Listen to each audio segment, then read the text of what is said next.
Warahmatullahi wabarakatuh. Selamat siang. Di sini kami akan menjelaskan mengenai identitas manusia Indonesia dari perspektif keberagaman nilai luhur. Kami dari kelompok 2 PPG Prajabatan Kimia Universitas Negeri Medan pada mata kuliah Filosofi Pendidikan terdiri dari Asmidar, Astrika Sari Sinaga, Fauzatul Imtihani Siregar, dan Khairun Fadilah. Sebenarnya siapakah manusia Indonesia itu? Manusia Indonesia adalah segenap masyarakat Indonesia yang menerapkan nilai-nilai kemanusiaan berdasarkan nilai luhur kebangsaan. Nilai luhur ini sudah ada dalam jiwa masyarakat Indonesia sejak dari dulu. Identitas manusia Indonesia erat kaitannya dengan 3 hal. Yang pertama, kebinekaan, Pancasila, dan religiusitas. Kebinekaan Indonesia merupakan keragaman yang ada di Indonesia karena Indonesia merupakan negara kepulauan yang terbentang dari Sabang sampai Merauke dengan berbagai keragaman agama, ras, suku, dan budaya. Kebinekaan atau keragaman ini terjadi karena beberapa faktor. Faktor yang pertama adalah letak strategis, kedua bentuk kepulauan, yang ketiga kondisi alam, dan yang keempat transportasi dan komunikasi. Faktor penyebab kebinekaan yang pertama adalah letak strategis. Indonesia terletak di antara 2 samudra dan 2 benua yang menjadikan Indonesia termasuk dalam jalur perdagangan yang akan memudahkan masuknya bahasa dan kebudayaan dari luar yang kemudian akan diadaptasi dan berkembang di Indonesia. Karena letak Indonesia yang strategis ini menjadikan Indonesia sebagai tempat persinggahan bagi para pedagang dunia. Para pedagang yang singgah ke Indonesia pada zaman dahulu akan membawa sebuah kebudayaan, agama yang sesuai dengan asal mereka. Sehingga ketika mereka menetap di Indonesia, kebudayaan dan keragaman yang mereka bawa akan berkembang dan berasimilasi dengan kebudayaan yang ada di Indonesia. Faktor yang kedua adalah bentuk kepulauan. Negara Indonesia adalah negara kepulauan yang di setiap pulaunya memiliki dan mengembangkan budaya yang berbeda-beda, mulai dari bahasa, kebiasaan, hingga nilai-nilai yang dianut masyarakat. Masyarakat yang tinggal di Pulau Sumatera tentu akan memiliki perbedaan kebiasaan dan kebudayaan daripada masyarakat yang tinggal di Pulau Jawa, Sulawesi, ataupun Kalimantan. Hal ini berkaitan dengan suku, budaya, dan etnis yang berkembang di pulau tersebut. Bahkan dalam satu pulau bisa memiliki kebudayaan yang berbeda-beda pada tiap provinsinya. Faktor yang ketiga adalah kondisi alam. Kondisi alam Indonesia yang beragam membentuk kebiasaan yang berbeda antara masyarakat yang tinggal di daerah satu dan lainnya. Misalkan, masyarakat yang tinggal di pesisir laut akan memiliki pola kebiasaan dan karakter yang berbeda dengan masyarakat yang tinggal di pegunungan. Hal ini karena lokasi alam tempat mereka tinggal akan mempengaruhi kebiasaan dan pekerjaan yang pada akhirnya akan membentuk kebudayaan masyarakat itu sendiri. Kemudian faktor yang keempat adalah transportasi dan komunikasi. Transportasi dan komunikasi yang semakin canggih akan mempengaruhi mobilitas masyarakat yang ada. Pada akhirnya akan memudahkan komunikasi dan pengembangan budaya, tidak hanya pada budaya lokal, akan tetapi dengan kemudahan dan kemajuan teknologi serta transportasi saat ini sangat memungkinkan masuknya kebudayaan luar di luar negara Indonesia atau yang dikenal dengan efek dari globalisasi.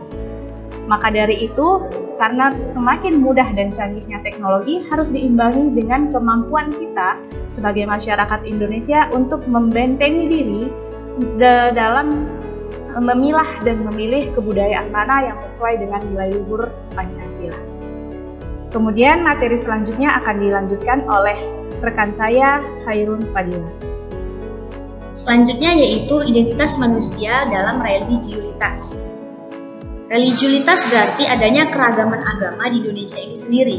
Faktor-faktor yang menyebabkan adanya keragaman agama ialah Indonesia memiliki letak strategis yang diapit oleh 2 samudra dan 2 benua.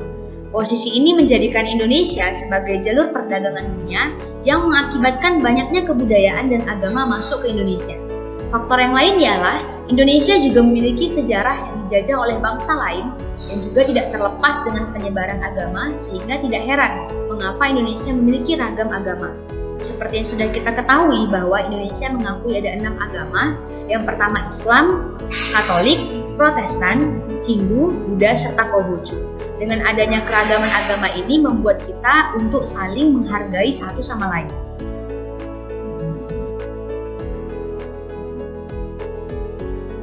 Nah, dengan adanya keragaman dan kemajemukan ini harus diwaspadai jangan sampai menjadi pemecah persatuan manusia Indonesia. Bagaimana mengantisipasi agar tidak terjadi perpecahan? Maka hal yang dilakukan ialah dengan menerapkan nilai-nilai luhur Pancasila dalam kehidupan. Yang pertama yaitu dengan nilai-nilai luhur yang dijadikan sebagai pedoman pelaksanaan kehidupan berbangsa dan bernegara untuk menjadi karakter dalam setiap diri manusia Indonesia. Yang kedua, Indonesia memiliki nilai luhur yang khas dan membudaya di masyarakat, seperti gotong royong, saling tolong-menolong, ramah, santun, toleran, dan peduli terhadap sesama. Dan yang ketiga, dalam upaya pembentukan karakter Pancasila di dalam diri manusia Indonesia, maka diperlukan upaya, strategi, komitmen, serta kerjasama seluruh lapisan masyarakat Indonesia. Materi selanjutnya akan dijelaskan oleh teman kami, Asrika Sari Sinaga. Baik, saya akan melanjutkan mengapa kekuatan nilai-nilai luhur identitas manusia Indonesia menjadi bagian penting dalam konteks pendidikan nasional. Sebelum itu, kita harus tahu dulu apa konteks pendidikan nasional. Pendidikan nasional adalah pendidikan yang berdasarkan pada Pancasila dan Undang-Undang Dasar Negara Republik Indonesia tahun 1945, yang dimana yang berakar dalam nilai-nilai agama dan kebudayaan nasional. Untuk mewujudkan cita-cita ini diperlukan perjuangan oleh pemerintah, masyarakat Indonesia, dan tenaga pendidik atau guru. Sebagai tenaga pendidik, kita harus dapat memahami dan mengetahui apa-apa saja nilai-nilai luhur identitas manusia Indonesia, yang dimana nilai-nilai luhurnya ada nilai-nilai Kebhinneka Tunggal Ikaan, nilai-nilai Pancasila, dan religiusitas. Mengapa kekuatan nilai-nilai luhur ini menjadi bagian penting dalam konteks pendidikan nasional? Dikarenakan dari zaman terbentuknya Taman Siswa, Ki Hajar Dewantara mengajarkan untuk tidak melupakan nilai-nilai luhur yang ada, walaupun dari segi intelektual akan terus terupdate, di mana nilai-nilai luhur ini akan berguna bagi kita dalam membentuk kepribadian kita, moral, dan etika kita ke depannya. Selanjutnya, nilai-nilai luhur identitas manusia Indonesia dianggap penting dalam konteks karena dengan adanya nilai-nilai luhur ini akan membentuk Indonesia untuk menunjukkan kebersamaan, bukan saling individualis. Serta nilai-nilai luhur menjadikan keteguhan sebagai bangsa Indonesia berdasarkan dan berideologi Pancasila. Selanjutnya, karena dapat membentuk karakteristik masyarakat Indonesia. Seperti halnya sebagai pendidik, kita harus dapat menuntun mereka untuk dapat membentuk karakteristik, seperti dapat menunjukkan bagaimana bersikap, berpakaian, dan bertutur kata yang baik. Oleh sebab itu, nilai-nilai luhur yang ada menjadi bagian penting dalam konteks pendidikan nasional. Selanjutnya akan dijelaskan oleh Kak Asmidar. Selanjutnya, saya akan membahas bagaimana rumusan tentang identitas manusia Indonesia menjadi sebuah landasan kuat implementasi pendidikan di Indonesia. Seperti kita ketahui bahwa masyarakat Indonesia mempunyai beragam budaya, agama, keyakinan, etnis, suku, dan kearifan lokal yang membentang luas dari Sabang sampai Merauke. Sehingga di sini pendidikan mempunyai peranan penting dalam melestarikan keragaman, menjaga kesatuan, memelihara keharmonisan untuk membangun paradigma berpikir, bersikap, dan berperilaku. Dalam dunia pendidikan, peserta didik mempunyai budaya luhur, lokalitas, dan identitasnya masing-masing.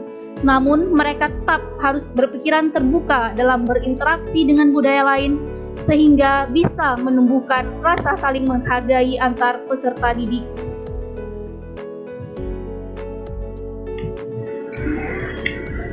Kemudian, karena ada keragaman antar peserta didik, diperlukan profil Pancasila yang dapat menjadi penuntun arah yang memandu segala kebijakan dan pembaharuan dalam sistem pendidikan Indonesia yang multikultural, sehingga pembelajaran yang dilakukan dapat berorientasi kepada peserta didik sesuai dengan pemikiran Ki Hajar Dewantara. Selanjutnya, manusia Indonesia berdasarkan religiulitas menjadikan manusia sebagai pelajar sepanjang hayatnya. Manusia selalu belajar sepanjang dia hidup, yang pada setiap tahapan perkembangan dan transformasinya dalam proses pendidikan mempunyai pengaruh dalam peningkatan kualitas budaya, sosial, dan ekologis. Dalam pendidikan sudah semestinya menjadikan kita saling menghargai, peduli, dan bukannya saling mengalahkan dalam semangat kompetisi. Pemaparan dari kelompok kami mengenai identitas manusia Indonesia dari perspektif keberagaman nilai luhur. Atas perhatiannya kami ucapkan terima kasih. Assalamualaikum warahmatullahi wabarakatuh.